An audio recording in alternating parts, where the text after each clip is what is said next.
नमस्कार विद्यार्थी मित्रों, once again welcome back in English with Chirag भाई बारो। इंग्लिश विथ चिराग भाई बारो पर હું તમારું સ્વાગત કરું છું।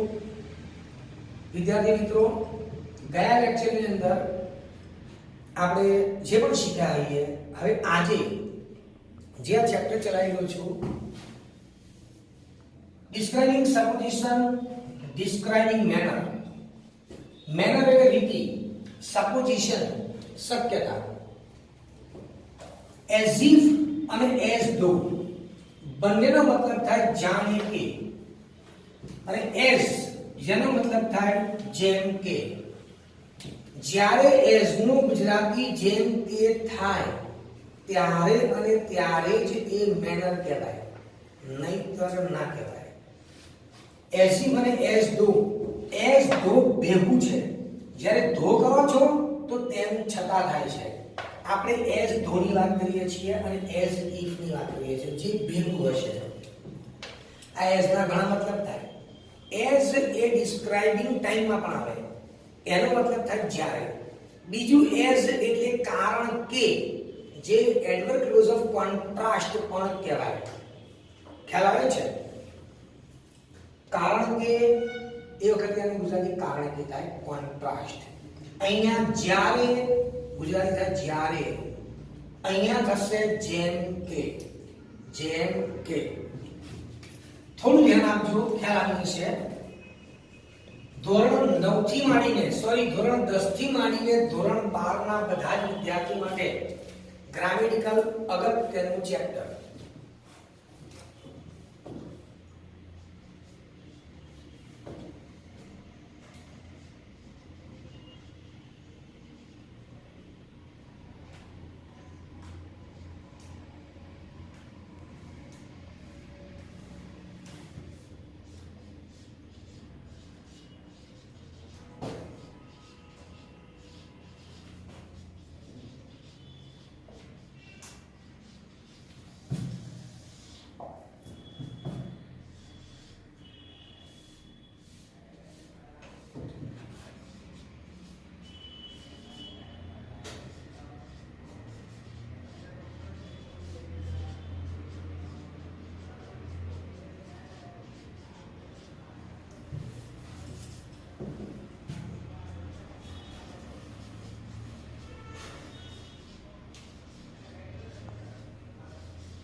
આ રીતે લખ્યો એ નિયમ છે, આ રીતે ચાલવાનું છે, આના સિવાય ક્યાંય બહાર જવાનું નથી।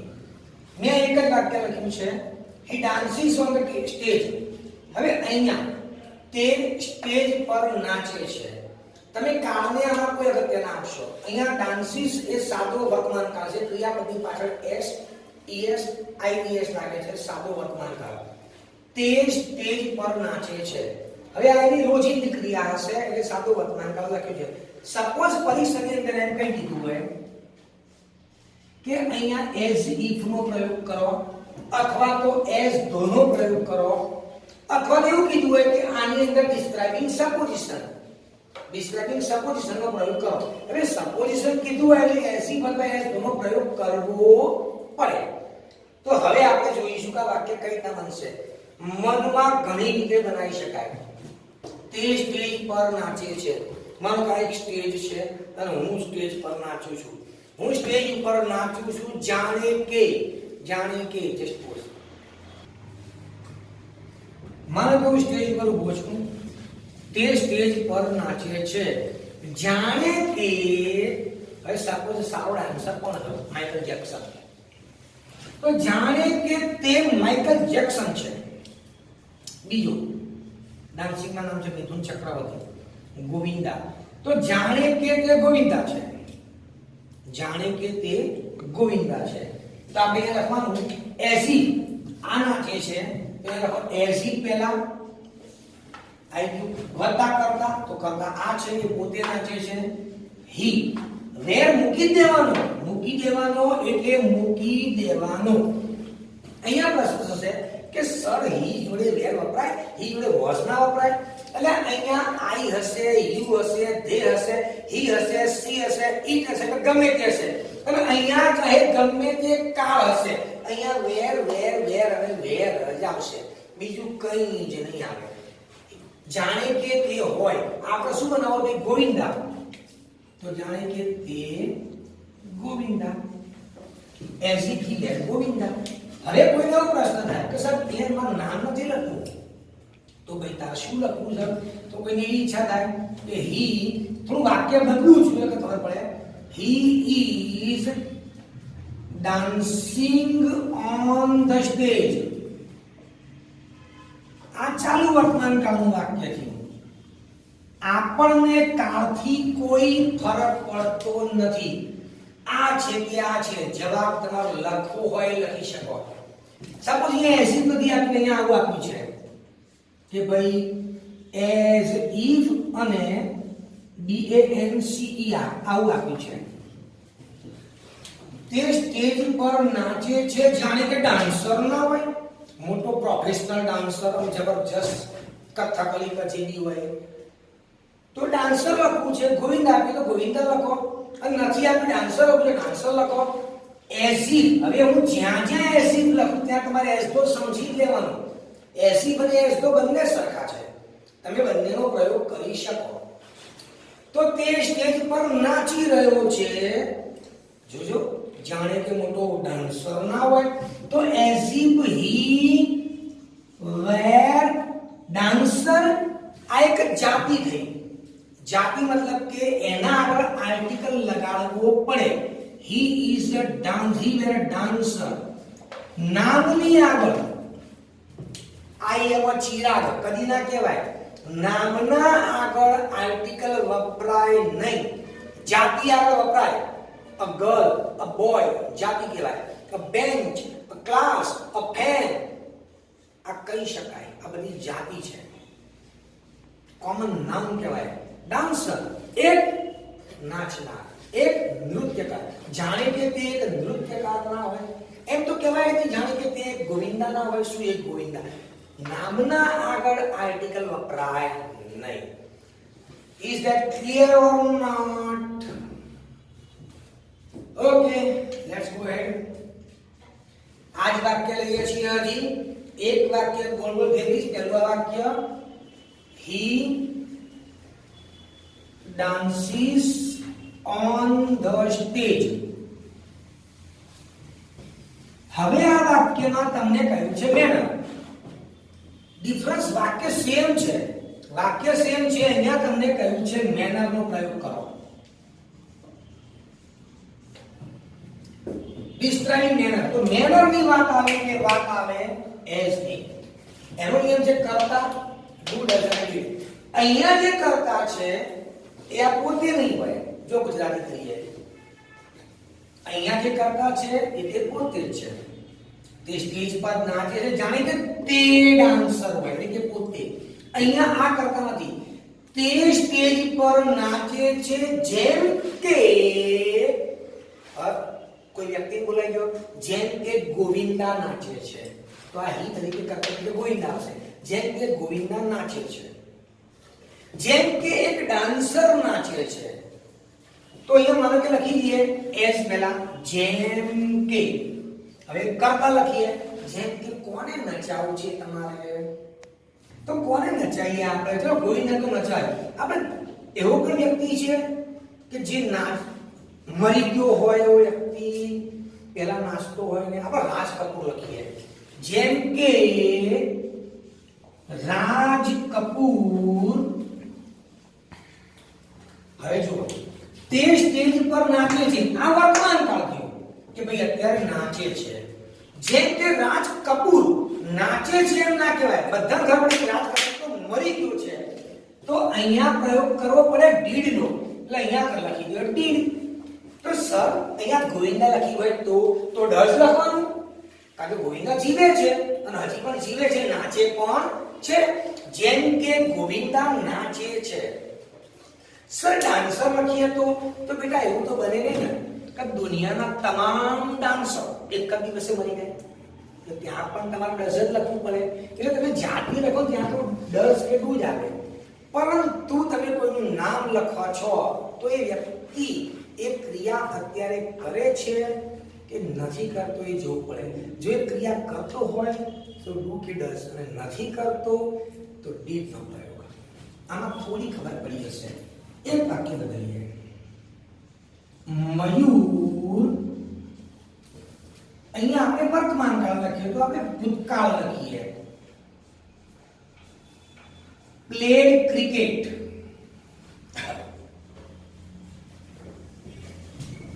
ચલો અહીંયા મેરના તો ખબર પડી ગઈ. થરથી આપણે પાછા અહીંયા લઈ જઈએ. અહીંયા લખીએ એઝ ઇફ અને અહીંયા લખીએ સચિન. બહુ સહેલું છે. મયુર ક્રિકેટ રમ્યો. ગુજરાતી આવડે કે ગુજરાતી ન આવડે કોઈ ફરક પડતો નથી. જાણે કે તે મયુર પોતે. એઝ ઇફ મયુર એટલે મૂકો પહેલા એઝ ઇફ મૂકો. જાણે કે મયુર એટલે એક વચન થયું હી તો કહેવાય જ ને. એઝ ઇફ હી. હવે શું મૂકીશું? એઝ ઇફ હી વેર સચિન. જાણે કે સચિન હોય. સર અહીંયા પરીક્ષામાં સચિન ના આપ્યું હોય તો તમે એવું લખી શકો કે as if he were a cricketer. Cricketer ના આગળ આર્ટિકલ એ લખવો પડે. જાણે કે તે ક્રિકેટર હોય, ક્રિકેટર આગળ આર્ટિકલ મૂકવો પડે, નામના આગળ વપરાય નહીં. આ જ વાક્ય હું બીજી રીતે બનાવું છું. મયુર પ્લેડ ક્રિકેટ. અહીંયા આપણે મેનરનો પ્રયોગ કરવો છે. સપોઝ આમાં આવું પરીક્ષા લખ્યું હોય, એક આ રીતે પૂછાય, અથવા ત્યાં કીધું હોય ડિસ્ક્રાઇબિંગ મેનર, અથવા આવું કીધું હોય એઝ અને ક્રિકેટર, અથવા તો એઝ અને સચિન. તો તમારે આપણે ત્રણે ત્રણ રીતે બનાવી જોઈએ. જ્યાં તો સરખો જ આવી જાય. મયુર ક્રિકેટ રમ્યો. મેનર છે એટલે જેમ કે એઝ. હવે કરતા તો કરતા તો અહીંયા આપેલો જ છે. પરીક્ષા ના આપ્યું હોય તો આપણે બહારથી લાવવો પડે, પણ આ કરતા એઝ માં મુકાય નહીં. મયુર ક્રિકેટ રમ્યો જેમ કે ચિરાગભાઈ રમતા હતા, પણ ચિરાગભાઈ એટલા મહાન ક્રિકેટર છે નહીં એટલે સચિનભાઈ છે. કોહલીએ લખાય. ના આપ્યું હોય તો સચિન આપ્યું હોય તો સચિન જ લખવું પડે. સચિન ના આપ્યું હોય કોહલી લખો, રોહિત શર્મા લખો. બરોબર. હવે જુઓ, એ કરતા લઈએ સચિન. સચિનભાઈ જીવન ખરા પણ ક્રિકેટ રમતા નથી. તમે એમ ના કહી શકો કે જેમ સચિન રમે છે. ના, સચિને વનડે માંથી નિવૃત્તિ લઈ લીધી, ટેસ્ટ માંથી બી નિવૃત્તિ લઈ લીધી, અને આઈપીએલ માંથી બી નિવૃત્તિ લઈ લીધી. એ તો નિવૃત્ત થઈ ગયો. એટલે હવે ક્રિકેટના ઘેર રમતો છે, પણ વનડે ઇન્ટરનેશનલ કે ટેસ્ટ મેચમાં રમતો નથી. That is why we have to use did. જેમ સચિન રમતો તો યાર, જેમ કે સચિન રમતો તો. હવે સપોઝ તમે ક્રિકેટર, તો અહીંયા આર્ટિકલ એઝ અ ક્રિકેટર. કો ક્રિકેટર બધા તો મરી ના જાય. ઇક્તિકાલ એવું તો આવું બોલાય નહીં, ભગવાન પર બધી થાય નહીં. કોહલી આમ શું માન નાખવું પડે, તો બધા ક્રિકેટરો કીધા એવું મદદ નહીં કરી. તો એઝ અ ક્રિકેટર ડઝ. સાહેબ અહીંયા ક્રિકેટરમાં તમે આગળ આર્ટિકલ લગાડ્યો છે તો ત્યાં ધ લખી શકાય ડેફિનેટલી. એટલા માટે કે તમે એના વાક્યની શરૂઆતમાં પ્રયોગ કરો છો એટલે. અહીંયા નહીં, અહીંયા તો પદ લખવું પડે. અહીંયા ધ લખી શકો પણ આપણે આર્ટિકલ એનો પ્રયોગ કરવાનો. As a cricketer does. Second નિયમ તમે કહી દઉં. સચિન લખ્યું એટલે ડીઝ, ડીડ. ક્રિકેટ લખ્યું એટલે ડઝ. સર કોહલી લખીએ તો પણ ડઝ, તો પણ ડઝ.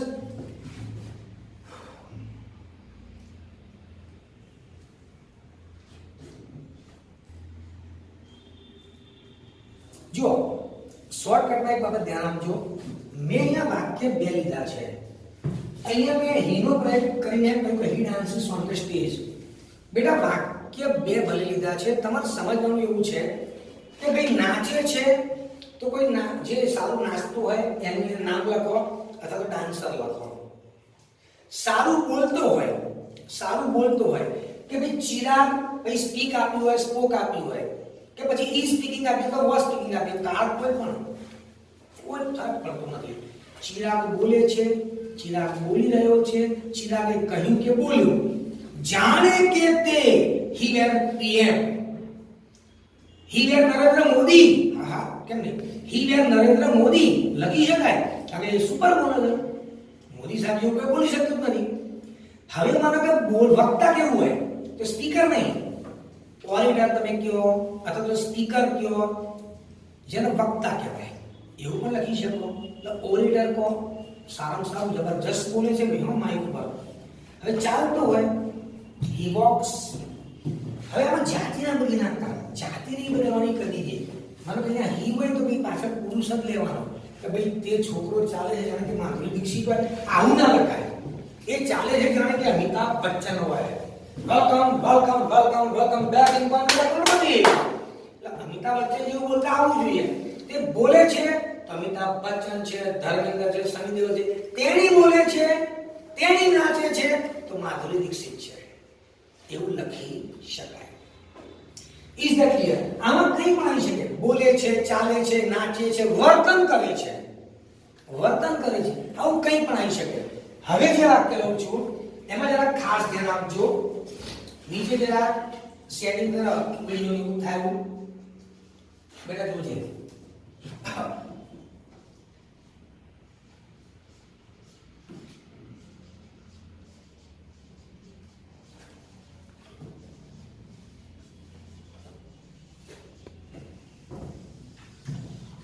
હું આ વાક્ય ચેકું છું, તમે જ્યારે વિડિયો જોતા હોય ત્યારે આ વખતે ઉતાર લેજો ખરા.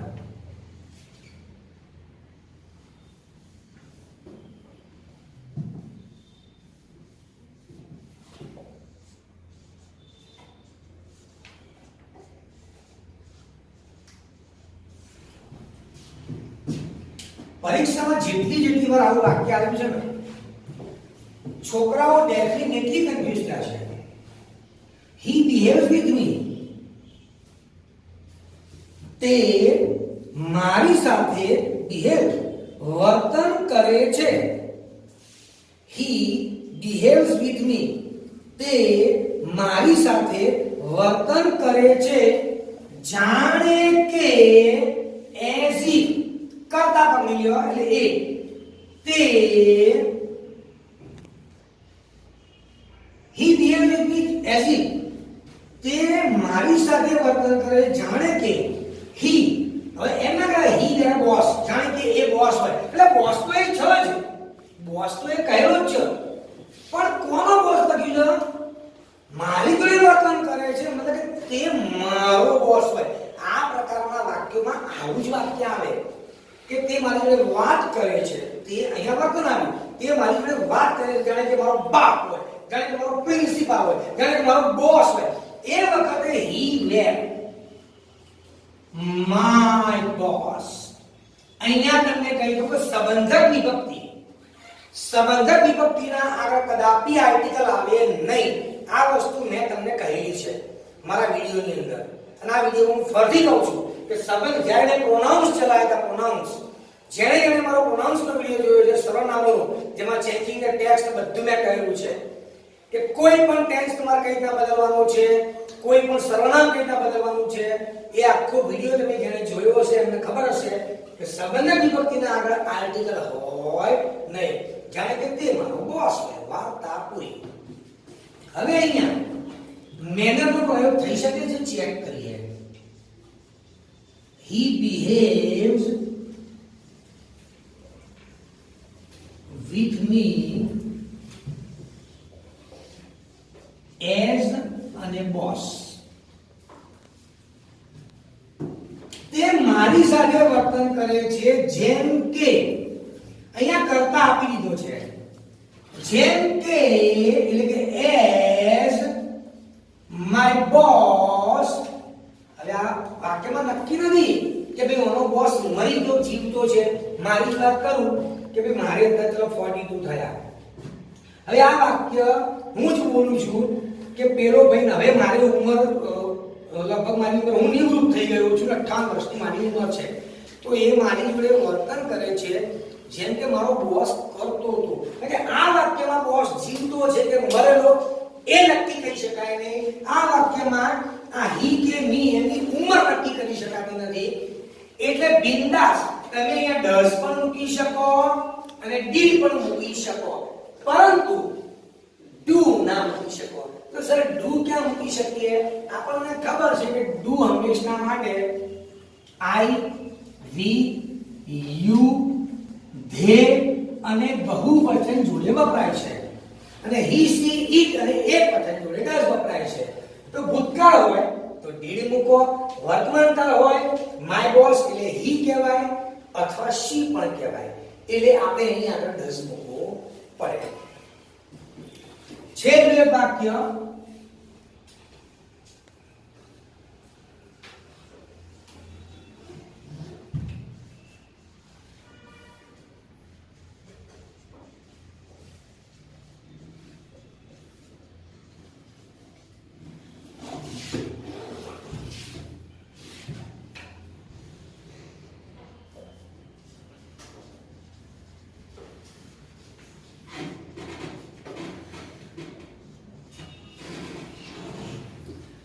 કૌંસમાં જ્યારે મેનર ઓફ એક્શન ધોરણ 12 ધોરણ 10 એના વિદ્યાર્થીઓ આ ખાસ મગજમાં ઉતારી લે. આવું વાક્ય જ્યારે આવે એની કોઈ એક જ પ્રકારની ટેકનિક છે, એક અને માત્ર એક જ ટેકનિક, અને એનું સંબોધન આ હશે manner of action. Manner of action ખાલી મેનર નહીં કીધું હોય, મેનર ઓફ એક્શન કયું હશે? વાક્ય જુઓ, my son draw the picture. કંઈ પણ આવી શકે વાક્યમાં. મારો દીકરો ચિત્ર દોરે છે, કે મારી દીકરી વાર્તા લખે છે, કે મારી દીકરી ગણિતના દાખલા ગણે છે, જે પણ હોય આવું બધું હોઈ શકે વાક્યમાં. આવું જ હોય, આનાથી નવું કશું જ ના હોય. તો અહીંયા my son draw the picture કાળ જવા દેવો, વર્તમાન કાળ ભૂતકાળ કોઈ ફરક પડતો નથી. મારા દીકરાએ ચિત્ર દોર્યું. મેનર ઓફ એક્શન એઝ નો પ્રયોગ આપણે કરીશું. હવે આ એક્શન તો એવું એને શું થયું, એવું કયું એના પાછળનું એક્શન થયું કે દીકરાએ ચિત્ર દોર્યું, કે દીકરીએ વાર્તા લખી. હું જે બોલું છે એના પર કે મારી દીકરી વાર્તા લખે છે, મારી દીકરી રસોઈ બનાવે છે, તો એવું શું એના પાછળનું કાર્ય થયું, એક્શન થયું કે દીકરીએ રસોઈ બનાવી. તો ભાઈ મારી દીકરી રસોઈ બનાવે છે જેમ કે મારી વાઈફે એને સૂચન કર્યું, આવું આપણે લખવું પડે. મારા દીકરાએ ચિત્ર દોર્યું જેમ કે એના આર્ટ ટીચરે એને સૂચન કર્યું. એટલે આપણે સૂચન અને એડવાઇસ આ બે વસ્તુ પકડવી પડે. મેનર ઓફ એક્શન નો નિયમ છે, જ્યાં મેનર ઓફ એક્શન આવે ત્યાં સજેસ્ટેડ અને એડવાઇઝડ આ બેનો પ્રયોગ કરી દેવાનો. કમ્પલસરી કહું છું, ઇટ્સ કમ્પલસરી. જીરું વિડિયોમાં દીકરી જરા નીચે લઈ જતી હોય એટલે છોકરાઓ જોઈ શકે. My son draw the picture, મારા દીકરાએ ચિત્ર દોર્યું જેમ કે ચિત્ર જનરલી આપણે ચિત્રના શિક્ષક દોરાઈ શકતા હોય, બરોબર ને? તો એઝ છોકરો છે તો માનો કે હિઝ આર્ટ ટીચર લખો, અથવા તો એઝ ધ, આની ખબર ના પડતી હોય, એઝ ધ આર્ટ ટીચર. હવે કોઈને ખબર ના પડે કે આર્ટ ટીચર ના હોય ટીચર ચાલે, ડેફિનેટલી ચાલે.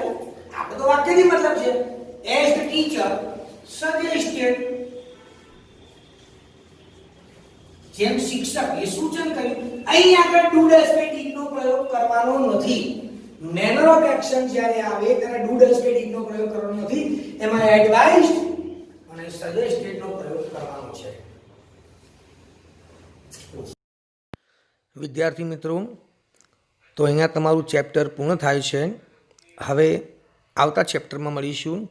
ત્યાં સુધી જય માતાજી, નમસ્કાર, પ્રણામ.